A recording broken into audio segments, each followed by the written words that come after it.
بسم اللہ الرحمن الرحیم۔ آج کی بات میں ہم بات کریں گے ایک اردو ادب سے بہت مشہور اور نامور شخصیت اور شاعر ہیں، اور اس کے بارے میں آپ نے بہت کچھ سنا ہوگا، مگر ایک انفارمیشن جو میرے لیے بھی ابھی نہیں تھی، کچھ دن پہلے مجھے پڑھتے ہوئے معلوم ہوئی۔ آج روٹھے ہوئے ساجن کو بہت یاد کیا، ہم نے اجڑے ہوئے گلشن کو بہت یاد کیا، جس کے ماتھے پہ نئی صبح کا جھومر ہوگا، ہم نے اس وقت کی دلہن کو بہت یاد کیا۔ آپ نے اس کے بہت نامور گیت بھی سنے ہوں گے، غزلیں بھی، اور اس کے بعد اشعار بھی اور نظمیں بھی۔ بہت مشہور گیت غزل کبھی کبھی میرے دل میں خیال آتا ہے، ملتی ہے زندگی میں محبت کبھی کبھی، مگر آپ کو نہیں معلوم ہوگا کہ لال میری پتیوں رکھیو بھلا دمادم مست کلندر بھی اسی کی لکھی ہوئی ہے۔ پھر اگر فلموں کی اور گہرائی میں جائیں گے، بابل کی دعائیں لیتی جا، نہ تو زمیں کے لیے ہے نہ آسماں کے لیے، ایک راستہ ہے زندگی، یہ سارے کشور رفیع لتا کے گائے ہوئے سارے گیت اور غزلیں یہ ساگر صدیقی کی ہیں۔ بہت نامور شخصیت، ایک پورا عہد تھا جو انہوں نے کور کیا تھا، اور بہت اپنی چیزیں نہ منواتے ہوئے بھی منوائی تھی، مگر ایک عجیب سی شخصیت تھے۔ اس کی شخصیت کے دو پہلو ہیں۔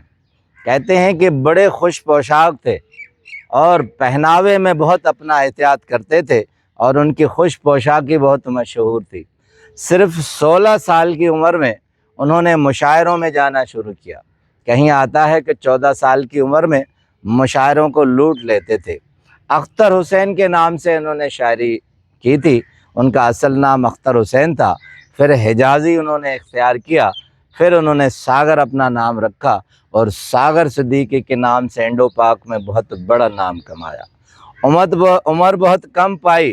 حیرت کی بات ہے کہ صرف 48 سال کی عمر میں 1974 میں لاہور کے ایک فٹ پاتھ پر آوارہ اور ایک نشے کے طور پر آدمی مردہ پائے گئے، مگر اتنا بڑا خوش پوش آدمی اور اتنا خوش خوراک آدمی، اپنے آپ کو بنا کر چلنے والا آدمی، آخر اس حالت کو کیسے پہنچا کہ وہ ایک نشہ آور آدمی بن گیا، اور بالکل اس کے حال ایسے ہوتے تھے کہ کوئی برابر میں بیٹھنا پسند نہیں کرے۔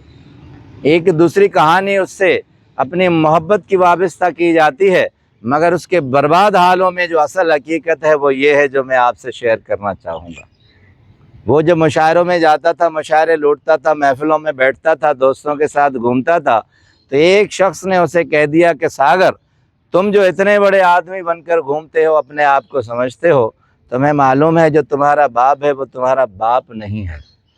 تو یہ بات اس کے دل کو لگی، مگر یقین نہیں آیا۔ ساگر نے تصدیق کی، بعد میں پتہ چلا کہ وہ میرا باپ نہیں تھا، وہ مجھ سے منسوب تھا، میں جس کا بیٹا ہوں وہ مجھے معلوم ہی نہیں ہے۔ اس غم نے اسے اتنا آ لیا کہ وہ برباد حال ہو گیا، اور پھر امبالہ میں پیدا ہوا۔ تقسیم کے بعد لاہور میں رہا، مگر لاہور کے فٹ پاتھوں پہ وہ رہنے لگا، اور چرس اور افیون اور اس طرح کی چیزیں اپنانے لگا، اور بالکل برباد حال ہو گیا۔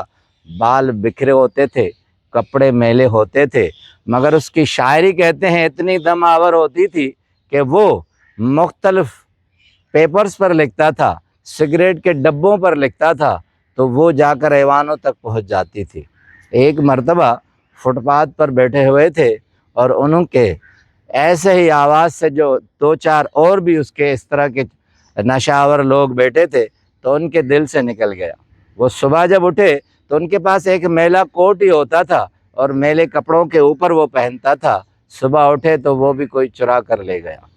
اب وہ کوٹ ان سے چھن گیا تو ان کے دل سے اچانک نکلا کہ جس دور میں لٹ جائے غریبوں کی کمائی، اس دور کے امیروں سے کوئی بھول ہوئی ہے، اس دور کے سلطان سے کوئی بھول ہوئی ہے۔ اب یہ کسی اور نے سن لیا، پھر اور نے زد عام ہو گیا۔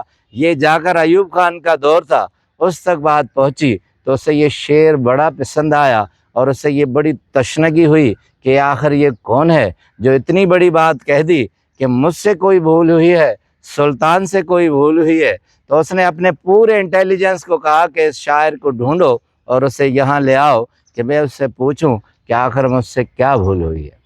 انٹیلیجنس دوڑی ماڈل ٹاؤن اور بڑے بڑے علاقوں میں، لاہور میں، تو کسی نے کہا کہ وہ شخص آپ کو اتنے بڑے علاقوں میں نہیں ملے گا، آپ گلی کوچوں اور فٹ پاتھوں پر ڈھونڈیں، وہ شخص آپ کو وہیں ملے گا۔ آخر مال روڈ کے ایک فٹ پاتھ پر برا حال برباد حال شخص نظر آیا۔ لوگوں نے کہا یہی ہے جس نے کہا تھا کہ جس دور میں لٹ جائے غریبوں کی کمائی، اس دور کے سلطان سے کوئی بھول ہوئی ہے۔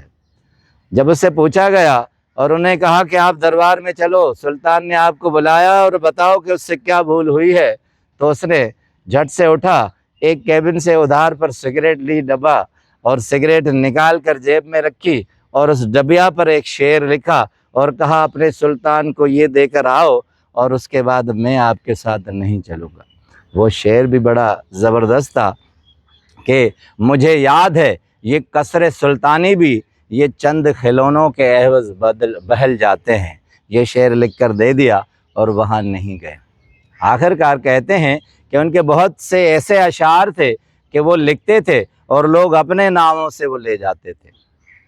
جب برباد ہو گئے، انہیں جو دھچکا اور درد لگا، اس پر انہوں نے لکھا تھا کہ میں تلخ یہ حیات سے گھبرا کے پی گیا، غم کی سیاہ رات سے گھبرا کے پی گیا، میں آدمی ہوں کوئی فرشتہ نہیں حضور، کچھ ایسے حادثات سے گھبرا کے پی گیا۔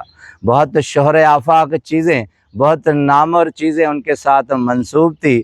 بہت مشہور غزل ہے کہ میرے نغمات کو انداز نوا یاد نہیں ہے، دعا یاد مگر حرف دعا یاد نہیں۔